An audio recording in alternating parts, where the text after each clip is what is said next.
आज का जो हमारा टॉपिक है वो है कॉन्ट्रासेप्टिव मेथड। तो कॉन्ट्रासेप्टिव मेथड होता क्या है, इसको कैसे यूज़ करते हैं, इसको आज हम जानते हैं। तो पहले बात करते हैं, इसको जो हम कॉन्ट्रासेप्टिव मेथड को हम यूज़ करते हैं वो इसलिए यूज़ करते हैं ताकि हमें सेक्सुअली ट्रांसमिटेड कोई डिजीज़ ना हो और हमारी अनवांटेड प्रेगनेंसी ना हो। ठीक है, तो जैसे सेक्सुअली ट्रांसमिटेड डिजीज़ की अगर हम बात करें, जैसे गोनोरिया हो गया, साइफिल्स हो गया, HIV एड्स सबसे बड़ा जैसे जो घातक होता है उसको एड्स बोलते हैं, और हमारा वॉर्ड्स हो गया। ठीक है, कॉन्ट्रासेप्टिव मेथड जो होता है ये क्या करता है, ये एक तरीके का डिवाइस है या फिर इसको मेथड बोल लो।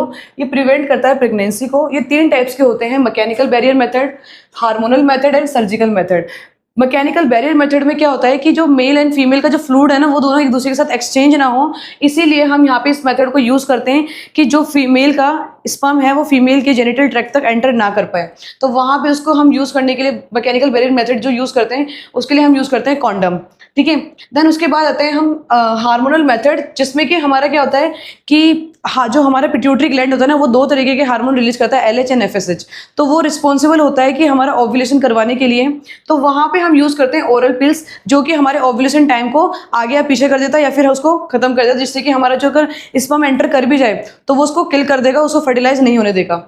उसके बाद बात करते हैं हम सर्जिकल मेथड, जो कि 2 टाइप्स का होता है, temporary method and permanent method. Temporary method भी 3 टाइप्स के होते हैं, copper T, loops and intrauterine device, जिसको हम IUDs भी बोलते हैं।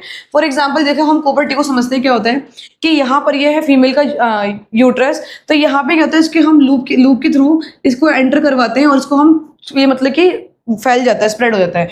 उसके बाद ये पूरा टी बन जाता है और यहाँ पे जो ये वाला इसका वायर होता है इसको कट कर देते हैं, एक्स्ट्रा वायर को।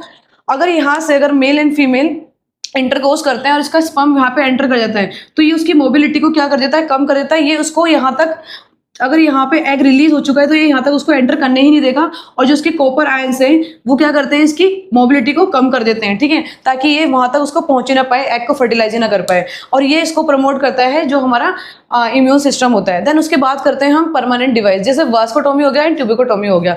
वास्कोटोमी का मतलब होता है जैसे कि जो मेल का जो प्राइवेट पार्ट होता है उसमें क्या होता है, हम वासा डिफरेंस को कट कर देते हैं। वासा डिफरेंस को कट करने से क्या होता है कि जितना भी जो हमारा इसमें जो स्पर्म बनता है वो स्पर्म यहाँ से रीच करेगा और एंटर कर देगा वो पेनिस के, पर जब वो यहाँ से कट हो जाएगा तो वहाँ से वो स्पर्म ही रिलीज नहीं हो पाएगा, इसलिए इसको हम बोलते हैं वास्कोटोमी। एंड देन ट्यूबिकोटोमी में क्या होता है, जो फीमेल का रिप्रोडक्टिव पार्ट होता है उसके अंदर हम फैलोपियन ट्यूब को कट कर देते हैं, जिसकी वजह से कि वहाँ पे जो एग होता है वो एंटर ही नहीं कर पाता है, जिसकी वजह से वहाँ पर स्पर्म और या फिर एग फर्टिलाइज नहीं होते। तो ये तो था हमारा कॉन्ट्रासेप्टिव मेथड।